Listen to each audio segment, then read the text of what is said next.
So welcome to all of you for joining us this afternoon. It is my great pleasure to welcome you to a history department book talk. So I am Lynn Thomas, and I'm a professor of history in the history department. I teach African history, gender history, and comparative colonialism. And it's my great pleasure to welcome you to a book talk by Assistant Professor Jacob Dlamini of Princeton University. So I became a great admirer of Professor Dlamini's work about 10 years ago when he published his first book entitled Native Nostalgia. So that is a beautifully written book that is kind of a mix of genres. It's memoir and history and ethnography kind of all together. And it really is a reflection on his own childhood and growing up in apartheid South Africa during the 1970s and 1980s. And in that book, he shows the complexity, the hardship, but also the joy that existed in everyday life in Black townships in apartheid South Africa. So the success of that book was then followed in 2015 by his publication of Askari, a story of collaboration and betrayal in anti-apartheid South Africa. And that book won the Alan Paton Literary Prize for Best South African Nonfiction in 2015. And as with Native Nostalgia, in Askari, Dlamini troubles the neat and tidy narratives of apartheid that so many of us have become used to. And he takes his reader to places that are often messy and uncomfortable as he really looks at differences between resistance and collaboration as often being quite unclear. And so kind of the boundary or the line between those things is often quite unclear. So he brings this same deeply thoughtful and beautifully crafted attention to two books that he released this year. So these are two new books about South African history that have come out in 2020. So the first of these is Safari Nation, which he'll be talking about with us this afternoon. And the other then is a book called The Terrorist Album, and he'll be giving a talk on that tomorrow afternoon. It actually will be a conversation with three of my UW colleagues. So Danny Hoffman from the Jackson School, Ron Crable from Bothell, and Amanda Swar from the Department of Gender, Women, and Sexuality Studies. So those three faculty members are going to be in conversation with Jacob about the Terrorist Album book. And maybe later we can put up in the chat the link in case you want to register to hear that conversation tomorrow afternoon. It'll also be at 4 o'clock. So in addition to being a historian, Jacob brings to his research and writing skills of analysis and detection that have been honed through his work as a journalist and from the fact that he is a qualified field guide. So he brings many talents to the table in his work. So please join me in welcoming him, of course, virtually to the University of Washington. And I'll hand the floor over to him. So Jacob will give a talk for about 40 minutes, and then we'll have a Q&A that I'll facilitate. Thank you and welcome, Jacob. Well, I'd like to start by thanking Professor Thomas for this very generous invitation. I'm not quite sure how many of you will want to come back tomorrow after tonight, but we shall see how that goes. I would like to thank, Alexandra for helping put this together. Danny Hoffman and his colleagues for, coordinating, all of this with, with Lynn Thomas, of course. And most especially, I'd like to thank all of you for being with us this evening. So as you know, we're going to be talking about Safari Nation, a social history of the Kruger National Park. This is a book that grows out of a dissertation that I completed at Yale in 2012. And maybe before I start talking about the book itself, I should just give a bit of background. So I went to graduate school in Yale starting in 2003 because I was interested in the South African Truth Commission, which had concluded its work in 1998. And when I went to graduate school in 2003 in the US, I had been introduced through my studies in South Africa to the work of a political theorist at Yale who had grown up in South Africa and had done a lot of work on democratic theory, democratic justice, and that sort of work. And I wanted to learn from this person and to try and use some of his lessons to to understand the Truth Commission as a phenomenon, but also the Truth Commission as a feature of post-apartheid South Africa. And I arrived in New Haven and promptly discovered that this was the last person on earth that anyone wanted to work with for reasons I won't get into. And that then necessitated a change in discipline. So having majored in English literature and political science as an undergrad at Wits University in Johannesburg, I then found myself switching to history, which I'd only dabbled in while an undergrad at Wits.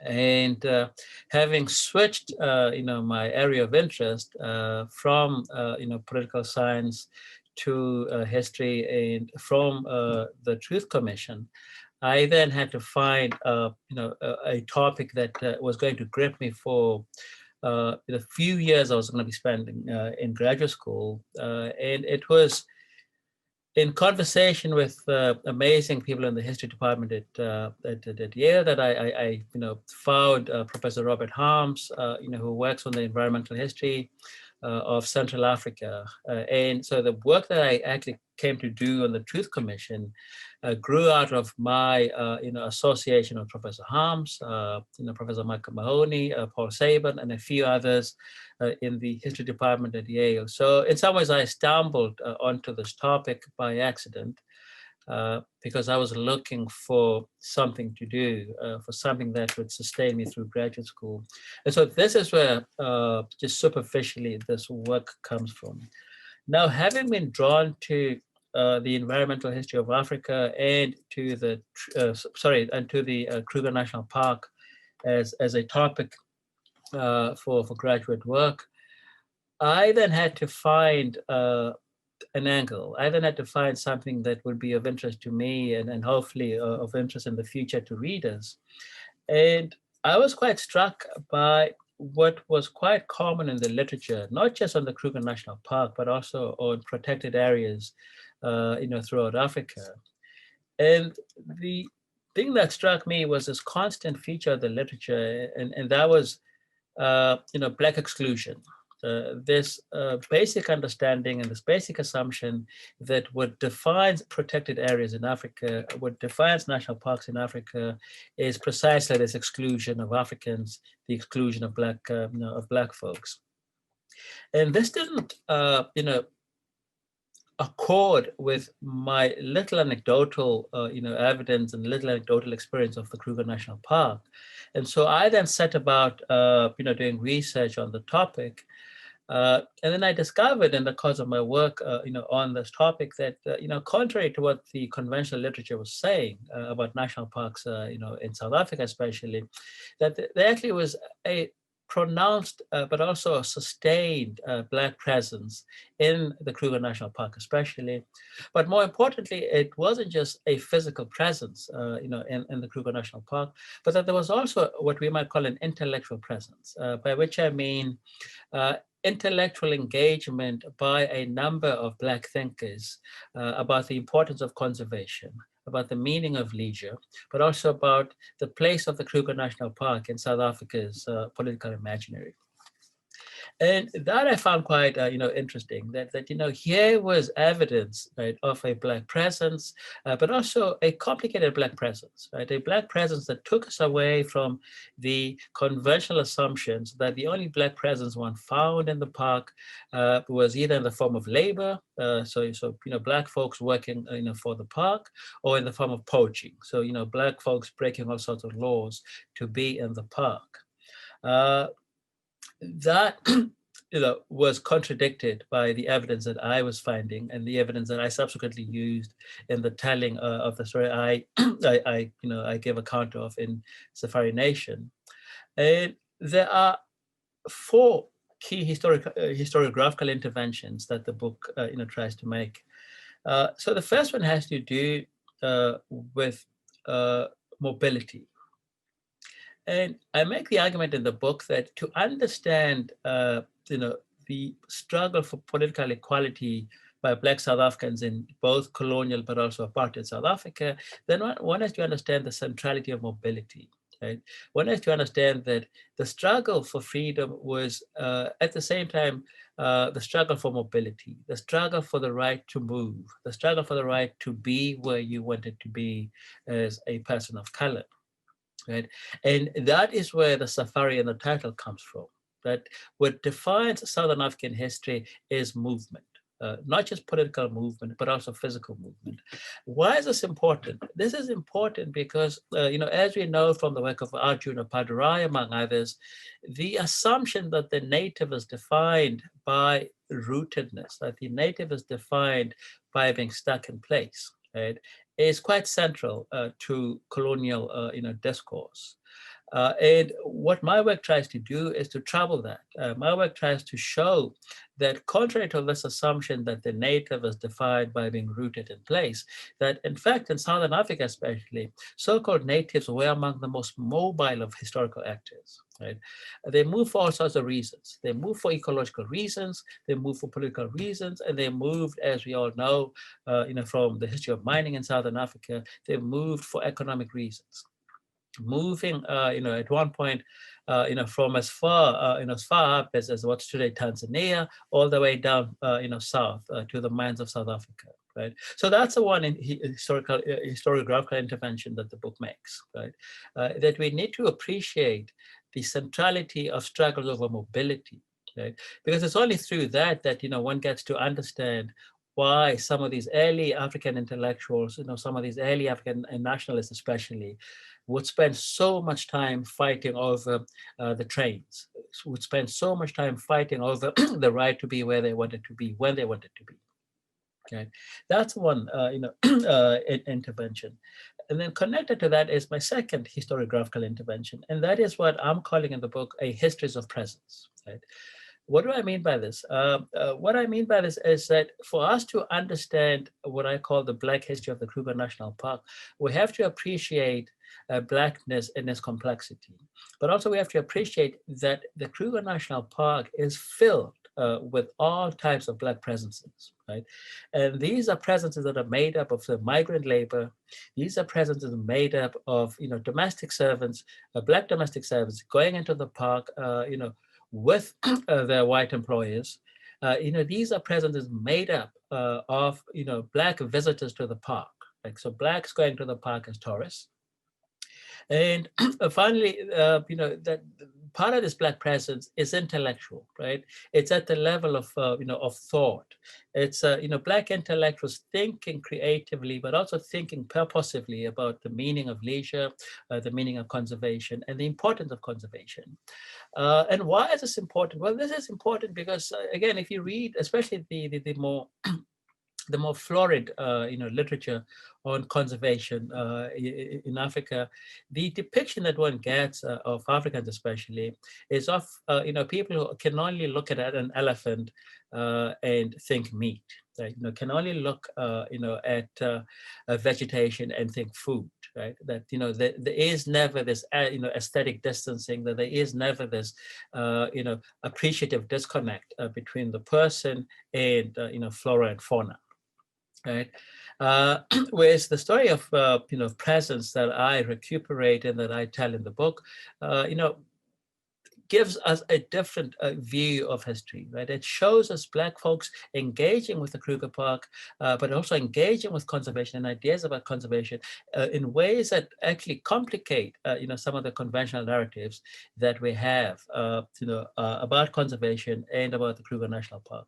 So, for example, if you pick up any book on the Kruger National Park, as I lay out in my introduction, one of the things that people will say as a matter of course is that, oh, Black people couldn't go to the Kruger National Park. Or Black people didn't go to the Kruger National Park unless they were poachers or unless they were laborers, right? Well, it's actually not true. Right? And as I show, there is a profound, record of Black presence. And what's my evidence for this? I mean, my evidence for this is actually the the collection of data that the National Parks Board, the parastatal that was responsible for national parks in South Africa, that government itself, both under colonial but also under apartheid rule, gathered, right? Looking at the numbers of Black folks going into the park over time, tracking, who these people are. And of course, the novelty that I bring to this is to take the reader beyond the numbers and to say, well, who are some of these people? Can we track them down? Can we identify them? And I'm fortunate that in one or two cases, I'm able to actually put, faces to numbers. I'm able to actually put histories, to some of the data, so that you can actually track some of these people as they move about the park, and you can follow them as they recount what it was like for them to be Black visitors, Black tourists to the park in the 1940s, for example, just before the advent of apartheid, but also even under apartheid. Now, connected to the second historiographical intervention is a third intervention that the book makes. And that intervention has to do with my attempt to recuperate, yet again, a political tradition that has been lost in South Africa. And that tradition is defined, best of all, by its capacious understanding of Blackness, right? In terms of the tradition, Blackness denotes not race, it denotes not ethnicity, but a political category. Right? So Blackness, as understood by this tradition, refers to one's distance from power. Right? So what makes you Black is not your skin color. What makes you Black is not, your so-called ethnicity, but your distance from power. That is what defines Blackness. And this is important because, it's only by appreciating the capaciousness of that category of Blackness that you can actually begin to see what I'm calling the Black history of the national park. Let me illustrate this. If you look at the figures that are collected by the National Parks Board, by the Kruger National Park between the 1920s, when tourism starts in the Kruger National Park, and the early 1980s, you will notice that people classified Indian. So South Africans of Indian descent, South Africans of South Asian descent, are the majority of Black visitors to the park, right? And then after that, people classified colored and people classified African constitute a very small but notable presence, in the park, right? How do we explain this, right? Well, there is one reason that helps us understand why so-called Indians would constitute the majority of visitors to the park, and that has to do with overlapping networks, overlapping cultural, merchant, commercial, but also personal networks. So if you were classified Indian in South Africa, you couldn't, between, say, the Transvaal, where Johannesburg is, and the Lowveld, where the Kruger National Park is, you couldn't stay at any hotel because there were no hotels available to people classified Indian, just like there were no hotels available to people classified African and colored. So how did these Indian visitors to the park make it to the park, right? And we're talking distance about 400 miles here, if not more.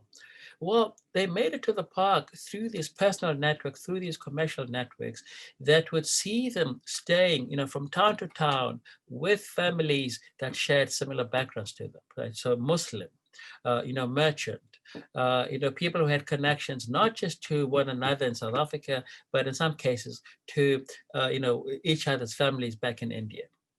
Right, and they would use these networks to negotiate their way through the South African version of Jim Crow, essentially. There was a train service that was inaugurated in the late 1920s to take tourists from Johannesburg, up in the Highveld to the Kruger National Park in the Lowveld, but that was only available to white tourists, right?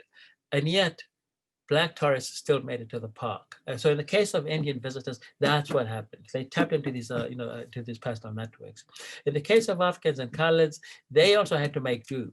They also had to find their way, from far-flung places to the Kruger National Park, which is, as some of you know, is fairly isolated. It's in the northeastern corner of South Africa, with Mozambique to the east, and what was Rhodesia is now Zimbabwe to the north. At the tip of of the park up, up in the north.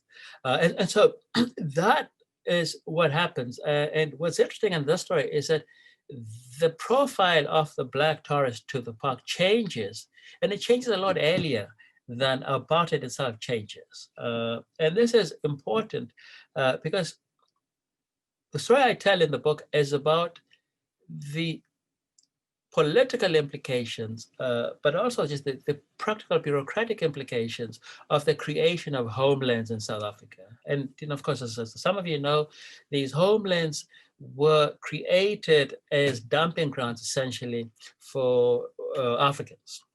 Right? These were meant to be, self-governing, so-called independent states that, would be no different, from say Italy, or would be no different from say, Rhodesia, up north, right? But of course, what this does in practice is that, having created, these homelands, as a way essentially of diluting the political power of Black people in South Africa, but also as a way of neutralizing politically any Black claims to equality, any Black claims to power. Right? The apartheid government essentially, these homelands are founded starting in the 1950s. And the apartheid government has to take these places seriously. By which, I mean, it has to treat so-called citizens from these so-called states the same way that, it would treat or treated, visitors from Germany, visitors from Italy, or any other country. Right? And so you end up with this ridiculous situation, in the Kruger National Park, where people are coming literally from right next door, except next door happens to be the Republic of Venda, right? And they're coming from right next door, the Republic of Venda, and they have to be treated the same way that the park was treating people coming from Italy, coming from Germany, and other places. And so very early on, 1979, 1980, the Kruger National Park comes to a decision.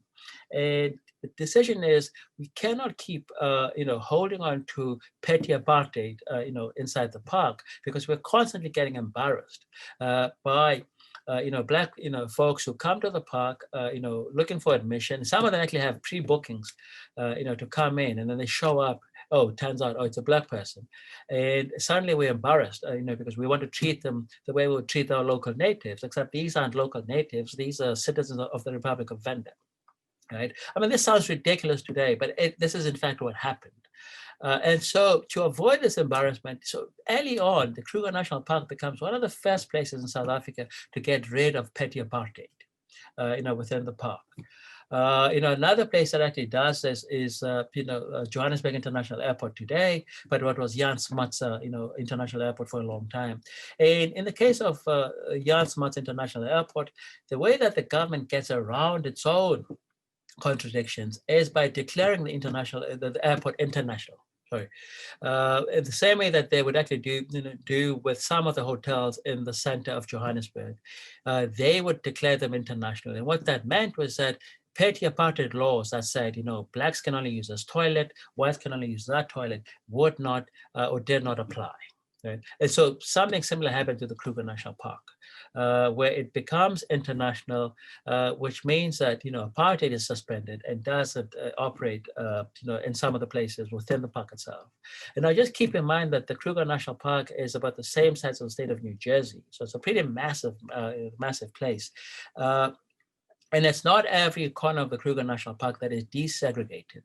There are places that remain segregated, but the point of my story is that Black folks are going into the park. They're going into the park under colonial segregation. They're going into the park under apartheid.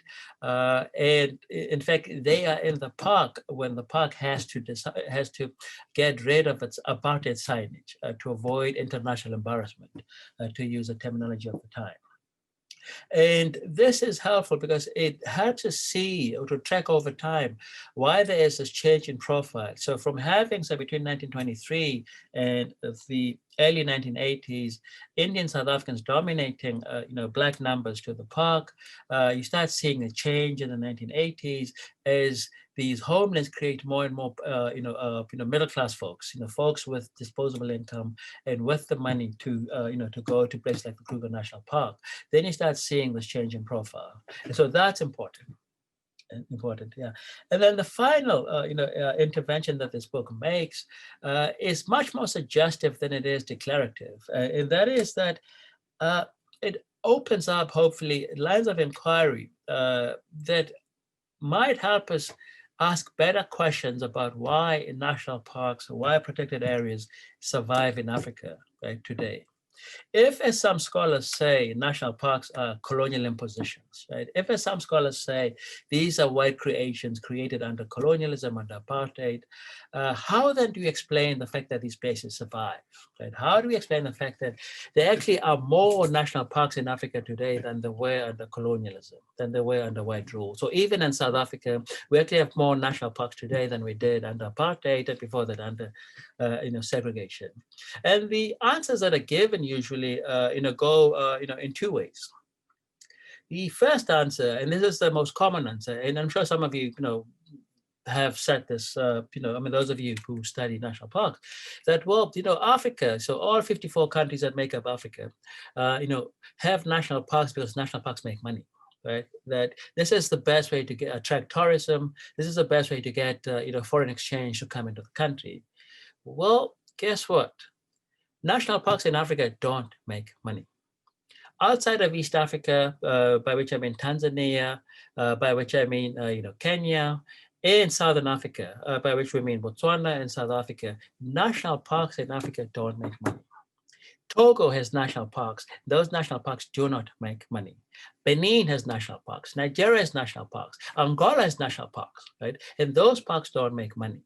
Even in South Africa, right, which has 21 national parks, only 2 of those 21 national parks make money, and that's the Kruger National Park and the Addo Elephant Park in the Eastern Cape. In fact, the Kruger National Park subsidizes, all the other national parks in South Africa. Okay? So the reason that is given, often for why these places survive or why they survive the end of white rule in Africa can't be that, well, they make money or they bring tourists in. When was the last time any of you, had someone going on safari in Togo, for example? Right? I mean, no disrespect to Togo, but the point I'm trying to make here is that these places exist despite not, because they attract tourism. So that's the one point. And then the other point that is made quite often, and biologists, if there are any in the audience, might appreciate this, and that's that, well, national parks protect biodiversity, and that's why we have national parks in Africa.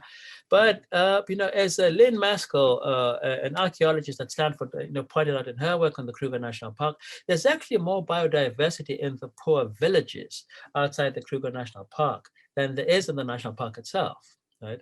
How do we account for this? The answer is very simple. That humans, do all kinds of things to the environment. Right? Not all of it positive, not all of it good, but they keep livestock. Right? They defecate. They grow crops. They build things. They make fires, etc., etc. Right? And of course, they're not the only species that does this. But the point is, there is this engagement with the landscape that alters it in very profound ways. Right? And the observation that there's more biodiversity outside of national parks, in the case of the Kruger National Park, than there is in the park itself, is actually borne out by some of the work that scholars are doing on the Amazon, for example. So the Amazon dark earth, literature, bears this out, where it's been found that in the case of the Amazon, it's precisely in those parts of the Amazon that have a history of human presence, right? And of course, I'm not talking about today's loggers. I'm not talking about today's, rampant capitalists who are trying to destroy the Amazon. I'm talking about this much older, much more ancient, much more historical, human presence in the park. That is precisely in those places that can point to this longer history of human presence that you have the most biodiversity, even in the Amazon. Right, and so the connection here is in some ways quite strong and quite obvious. So these are the interventions, that the book is trying to make. And these are interventions that I hope will open up, conversations about, national parks and why these places exist. Because I find it debilitating to hear, people say, well, Africa has national parks because, they need national parks to make money, or they need national parks for biodiversity, when that in practice is actually not true. And we also know that, with poaching, becoming the serious problem that it is, especially in Southern Africa, especially in Eastern Africa, that we need to come up with a new vocabulary, that we need to come up with a new way of talking about conservation, but also a way of talking about human, animal relations, right? We have to find a way to, in some ways, get out of the impasse, right, that sees Africans as nothing but a problem. Right? We also have to confront some of the dark histories of conservation. Right? I'm thinking in particular of the very deep but also very strong connections between conservation and eugenics. Right? Not just in the case of Africa, but also in the case of North America. Right? I mean, some of you will know this, but Mike Powell, Miles Powell in his work Vanishing America, makes a very compelling argument, but also shows quite clearly there's very strong but also very deep connections between people like John Muir and other American conservationists and eugenics and racism, but also some of these early histories that show quite clearly that what drives the formation or the foundation of Yellowstone, for example, just to stay with North America, is this eugenicist concern, right, with the so-called with the Native American, right? This eugenicist concern with the need to preserve the bison as a way of preserving the Native American, right? But as something separate from so-called civilization, right? As a figure who can actually exist outside of civilization, right? And these are histories that we need to confront as we try and figure out a new way of pursuing conservation, a new way of talking about, the conservation of flora and fauna. I know I've been given 40 minutes to talk about this, but I am quite keen to hear questions and their thoughts. So I'm going to stop right here. But I just want to say thank you to all of you for taking part in this conversation. Great, thanks so much, Jacob. That was great. So people can go ahead and send their questions in. Alexandra, I don't see any questions quite now in the Q&A, but maybe they'll be coming in the minutes to come. But let me start off by asking a question. So Jacob, I really appreciate at the end how you were broadening out the discussion to talk about national parks and things elsewhere in Africa, kind of in the present day. But I'm interested in how much you see the history that you tell about Kruger under segregation and the apartheid period. How much do you see that relating to the histories of national parks in other parts of the continent, or actually even other parts of the world? Or how much do you see it really as a South African story that you're telling in the book? Yeah, I mean, so thanks, Lynn, for that question.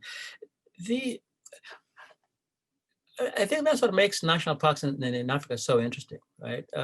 Because there is this, there is this parochial dimension to this history, right? That it's all about Africa, but there also is this cosmopolitan dimension to it. So the oldest national park in Africa, is Virunga National Park in the Congo, which was founded in 1925, by the Belgians as Bakabe. Right, and it's actually founded after the Belgian monarch visits, Yellowstone, in North America, and is inspired, by what he sees at Yellowstone, and then decides that I'm going to do something similar. But of course, Belgium is too small, so he can't do it in Belgium. So the next best bet is the Congo, right? So there are these these cosmopolitan connections. And of course, it's in those connections too that one sees this dark side of conservation, right? Because it's also the eugenicists, who are a part of this conversation, right? How to preserve imperial fauna, how to preserve imperial, flora.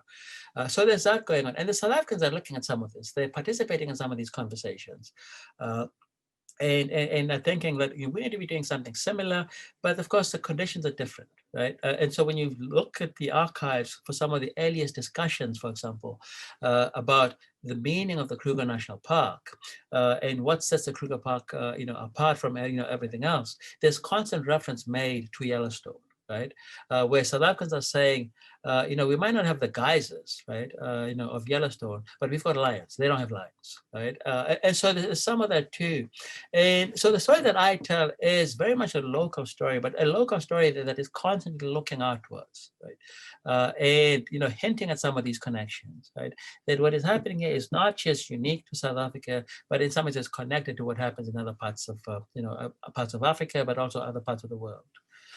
Yeah, I hope that's helpful. Yeah. Sorry, I just muted. Yeah, so that's terrific. So now we do have some questions coming in. So the first question from Fred Brown, who is a PhD from our history department, who has worked a lot on the history of animals and parks in North America. So his question is, did Kruger undergo the same changes in conservation ideologies that happened in the US? Such as the shift from seeing predators as threats to animals to seeing them as a vital part of ecosystems. And how did those changes in policy relate to what you talk about in the book? Yeah. I mean, absolutely. I mean, so thank you for the wonderful question. Yeah, that's one of the, for a historian, this is actually one of the most fascinating, aspects of this history, that in some ways you're able to track over time, these profound changes. Yeah. So there's a time, well, I mean, just for a bit of background. So the place that becomes the Kruger National Park, as first founded in 1898, is the Sabi Game Reserve. And then it becomes the Kruger National Park in 1926. But the most important date in the history of the park is 1902. And that is because in 1902, the British, who had just won the South African War, had just defeated the Boers and had created for the first time a unitary state in South Africa. The British, take over, and one of the first things they do is to appoint Stevens and Hamilton, a Scottish aristocrat who had, a military man who had actually seen action in the Sudan. They make him a warden of the park. And he comes in, and this actually becomes, for local Africans, this becomes the first real presence of the colonial state on the ground. Right? Because this man is energetic, committed white supremacist, and he is going to make sure that the natives feel his presence, right? He's going to make sure that the natives feel the presence of the colonial state. And they do feel it. Right? And they feel it, right? It takes no time. And he also comes in with this mentality that, lions are these lazy, opportunistic predators, right? And that he has to intervene on behalf of the buck, like on the behalf of the antelope. Otherwise, the antelope will be decimated by these crazy, lazy lions, right? And so lions are actually marked as vermin. The same with leopards, the same with cheetah, the same with hyena, the African wild dog, right? So all the key predator species are actually marked as vermin and actively hunted down, right? But once I started noticing that this is actually creating an imbalance, ecologically, then that policy is got rid of, right? Another area of interest, for this question has to do with fire ecology. Right, so as those of you who work on Africa know that drought is endemic to Africa, right? You also know that fire is endemic to the savanna, to the savanna biome.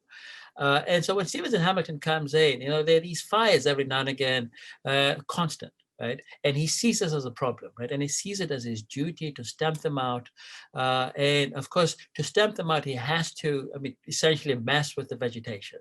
But then this actually creates all kinds of problems, and then the fires that follow from his intervention are worse than the ones that came before. And then over time, they realize that actually you have to let the savanna do its thing. Right? That some of these fires, you just have to let them just run out of fuel, essentially. And so there's a change over that too. And it's something similar happens with some of these other interventions, that over time, there is this realization that you actually have to step back, right? That you can't intervene too much. You have to step back and let, to use the cliche, nature take its course. So there is a change. Thanks for that question. Okay, great. Yeah, so we have a few more questions that have come in. So Ben Gardner, who's a faculty member at UW Bothell and has written a book on the Serengeti called Selling the Serengeti, Yep. has a really good question here. So he says, thanks so much for the talk. These are such important and interesting arguments. And then he goes on to say, even though most national parks and protected areas don't generate revenue for the state, there are many international interests that are invested in conservation, including conservation organizations. So how much influence do those transnational actors play in propping up the supposed value of parks, making it harder then for African states and people who live in them to challenge or dismantle those protected areas? Yeah, yeah. So Ben, thank you for that question. A wonderful book, a wonderful book, Selling Serengeti. So thank you. Yeah. So actually, you know, I'm gonna take liberties here and actually, like, push Ben's question in a slightly different direction, right? So one of the most troubling things about conservation in contemporary Africa, right, and this actually comes out of of the question that Ben is asking, is the extent to which conservation in Africa, right, has become a refuge, like a political refuge for unreconstructed white racists, right, for unreconstructed white South Africans, right, who 25 years ago, 30 years ago, would happily have been in the apartheid military, would happily have been in the apartheid police, right? But because they don't want to take orders from Black officers, have left the military and the police in droves, right? But because they still want to play with guns and they still want to be out in the wild, have found a home in in conservation organizations, working as consultants in different parts of Africa, consulting, African governments about, how to preserve, flora and fauna, etc. And of course, this is a sweeping statement, I know, that there are exceptions, that there are committed conservationists who are good people, right, who are good people, not bigots, right? But when I was training as a field guide, for example, my two trainers were both ex-apartheid military, and they made it a point that we all knew that they were ex-apartheid military. And also they made it a point that we all knew that the bigotry had not disappeared. The casual anti-Semitism, the casual racism, the casual sexism. I mean, that is what defined my experience training as a field guide. Right. And so these are some of the people who are at the forefront of these international NGOs, that are trying to tell us that, well, you need us, you need our expertise, but also you need these places. Right. They also happen to be the same people who are, latter-day eugenicists, right? The people who constantly talk about how Africa is overpopulated. That the trouble with Africa are not the elephants, it's not the elephants, but just too many Africans, right, who are getting in the way of the elephants, who are getting in the way of the lions, right? And that you need to get that under control, which is actually quite remarkable when you consider how, in some ways, the discourse of too many Africans has not changed, over time. So I mean, that is certainly effective. And I mean, I'm taking liberties with your question, but that is certainly effective. The extent to which international NGOs are pushing some of these, some of these agendas, but of course, they keep shifting the goalposts, right? So today it's biodiversity, right? That you need these places for biodiversity, right? Because without biodiversity, we're all gone, right? Of course, I'm all for biodiversity. I'm all for protection, right? But I'm also, keenly aware of this very troubled history, this highly racialized history of these places, and the need to confront this, and the need to actually come up with solutions that are not founded on apartheid expertise, that are not founded, on white supremacist notions, of, when, Africa has enough people or not enough people. Okay, great. Now I have a question from Danny Hoffman, which really kind of builds on some of the answer that you were just giving there. So Danny writes, thanks for such a great talk. Could you say a bit more about the role of Kruger Park and perhaps other parks elsewhere, such as Virunga in the Congo, in histories of armed conflict? Is there a way to think about the borders of those spaces vis-a-vis border crossing in the course of war and conflict? Yeah. Well, so Danny, thank you for that question, and I look forward to to seeing you tomorrow. So one of the things I do in the book is to describe the boundary. So just for a bit of background, the Kruger National Park is literally on the border, between South Africa and Mozambique to the east, and South Africa and Zimbabwe to the north. Like it's literally on the border. So it's a transit point. It's a border region. And one of the arguments I make in the book is that. To understand this history of mobility that I talk about in the book, that a part of what you have to do is to look at the border as a concertina, right? Is to look at it as a concertina that it like moves in and like moves outwards, like moves in and moves outwards, right? And you see this most especially in the case of poaching. I mean, let's just stick with that, problematic, terminology for now. And you see it in the case of poaching, where people are constantly moving back and forth, and it's never clear who's a Mozambican, who's a South African, and who's a Zimbabwean, right? Or even before that, who's a Portuguese native, who's a Transvaal native, and who's a Rhodesian native. It's never quite clear. And the locals themselves totally understand this, right? And are constantly moving back and forth. So like a concertina, right? Constantly moving back and forth, taking full advantage of the porosity of the border, but also taking full advantage of the fact that the border is just a colonial, imposition. That you have this much longer, but also much older history of movement back and forth, not just of humans, but also of epizootics, of fauna and flora, that this is a region marked by movement, right? And how does this connect to conflict? Well, because it's a border region, it connects to conflict, political conflict, because I'm assuming that that's what Dan is referring to. It connects to that because what happens is that when Mozambique becomes independent with the fall of the Portuguese Empire in 1974, and Mozambique becomes independent in 75, suddenly these Portuguese natives, on whom the park has depended historically for labor, become politically problematic, like become politically untrustworthy. Right? And suddenly you have to worry about their passport. You suddenly have to worry about their loyalties, right? Because they're being exposed to Marxism, Leninism, etc. I mean, this is in the archives, right? And you start seeing the militarization of this region, right? And so that by the 1980s, for example, all of the Kruger National Park is fenced. Right? There's an electric fence around all of the park. Now imagine the state of New Jersey with an electric fence around it, all of it, right? And this is what happens in the case of the Kruger National Park. It's also the case that the Ranger Corps in the Kruger National Park, especially the White Ranger Corps, doubles as a military commander. Okay, so Rangers working in the Kruger National Park also double as a military commander, so that the South African Defense Force has yet, another battalion to call on, right, in the event of conflict.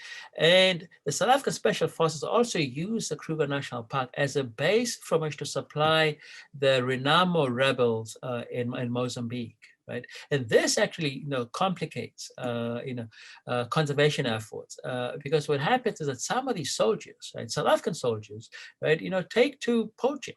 And Stephen Ellis, did some good work on this, a few years ago, showing how the South Africans, especially under apartheid, were using proceeds from, elephant poaching, right, to actually pay for their involvement in Angola, but also to help support UNITA. Right? And so that then becomes, a zone of conflict, not just a zone of conservation.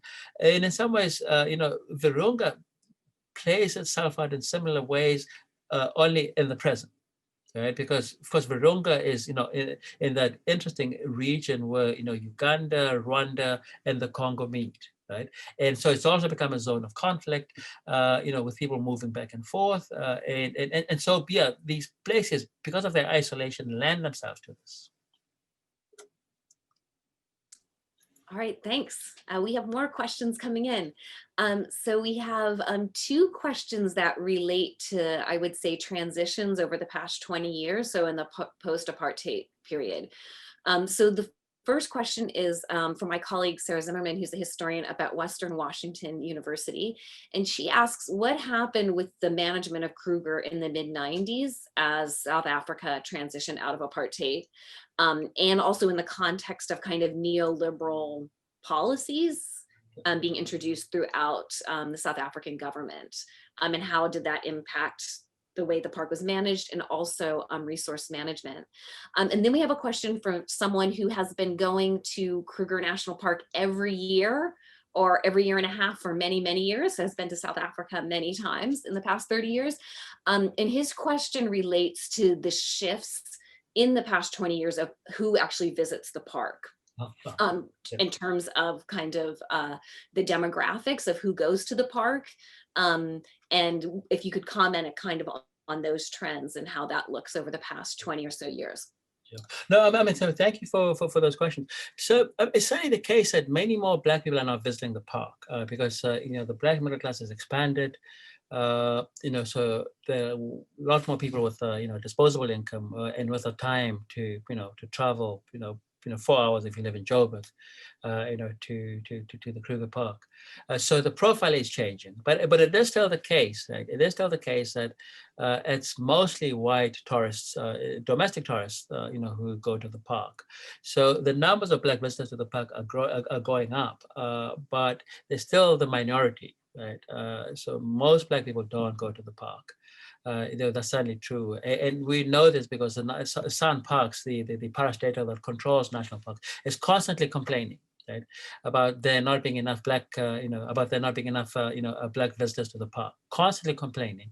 And in fact, I mean, as you probably know, as a regular visitor to the park has just built a 5-star resort, in the park, because the claim, which I think is totally false, is that, well, Black visitors, want comfort.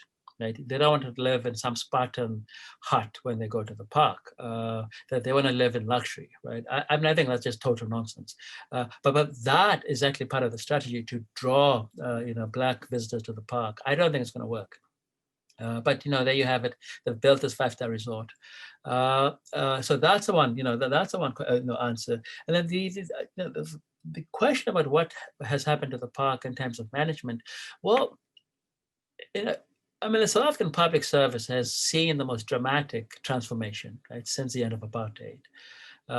Substantial. So substantial that the South African military is today complaining that they don't have enough white recruits. They're begging white South Africans to please come back to the military. It's a similar story in the public service, that there's just far fewer white faces in the public service than there were before. And that's true with the Kruger National Park, where the political positions, right? So the CEO position, so those have become, essentially, Black occupied, and this has been going on, for the past 24 or 5 years.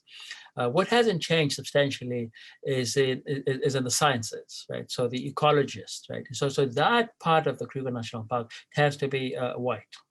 Right, and it actually hasn't changed in any substantial way.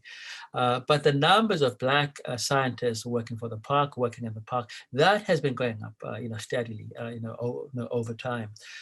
So, what are the political implications of this? So the question, the neoliberal, dimension of the question. So, what's interesting here is that, in fact, let me answer that question in the form of just a quick anecdote.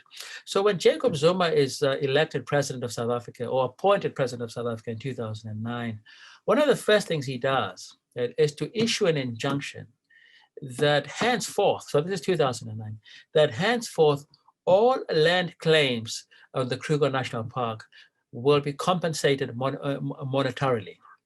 Right? When he takes over in 2009, half of the Kruger National Park, again, imagine the state of New Jersey. So half of the state of New Jersey is under claim by communities, by people who have made claims, and these claims have been verified and found to be true by the government. So the government says this, that we know these claims to be true because these people can point to palm trees that their ancestors planted in the park. They can point to graves where their ancestors are buried, and they can point, to ruins of huts where they used to live.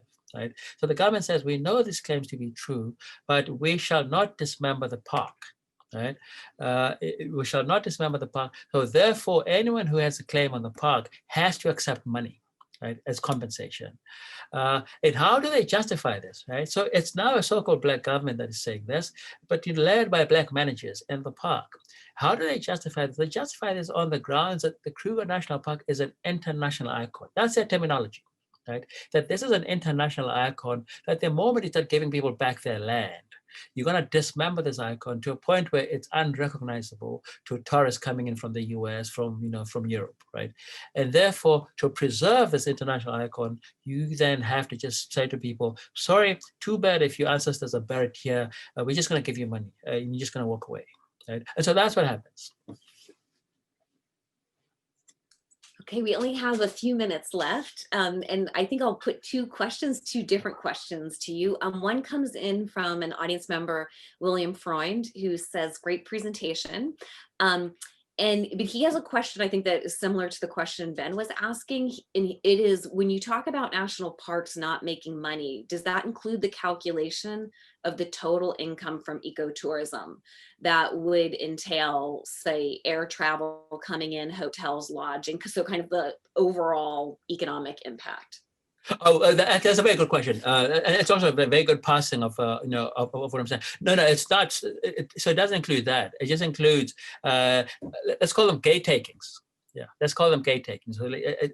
So people going into the park and actually paying money to go into the park. That's what I'm talking about.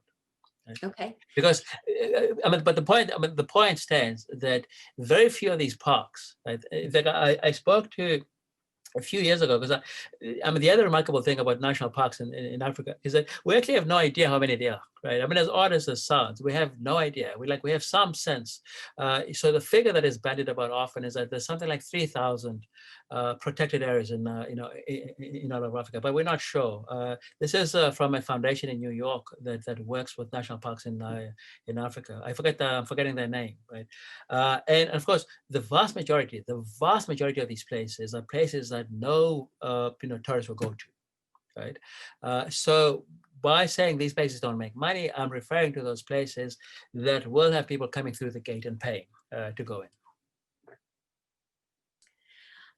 So I think I'll make this question of mine the last question. So a few answers ago, you mentioned when you were training to be a field guide, I think that you were talking about, and you were talking about the types of military or kind of unreconstructed white supremacists who were part of that training. But I was wondering if you could tell us more about that training. So was that part of your dissertation research, or was this something you did before you went to graduate school? Yeah, well, thanks for that question. So this actually was a part of my field work because when I decided that I was going to focus on the Kruger National Park, I wanted to look at the labor history of the park. I was very much interested in the labor process, right? So if we think of conservation as a business or as a labor process, right?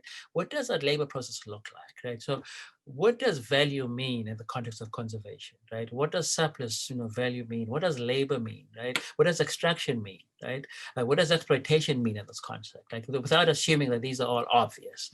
And so these were some of the questions that I brought with me. But I figured the best way to appreciate some of this is to actually train as a field guide myself, right? So that I could position myself, between the park and the tourist, right? So I could serve as a connector. And yeah, so I underwent this training, and in some ways it was just basic military training. That's what it was, right? You get taught how to handle guns, you get taught how to drive jeeps, through mud, up steep hills, etc. You get taught how to handle, dangerous, animals, and you also get taught how to handle, difficult tourists, right? This is a part of, part of the experience, right? And the ethos, it was very much military. Right, the food was as bad as books that I read on the South African military say, say about food in the military, right?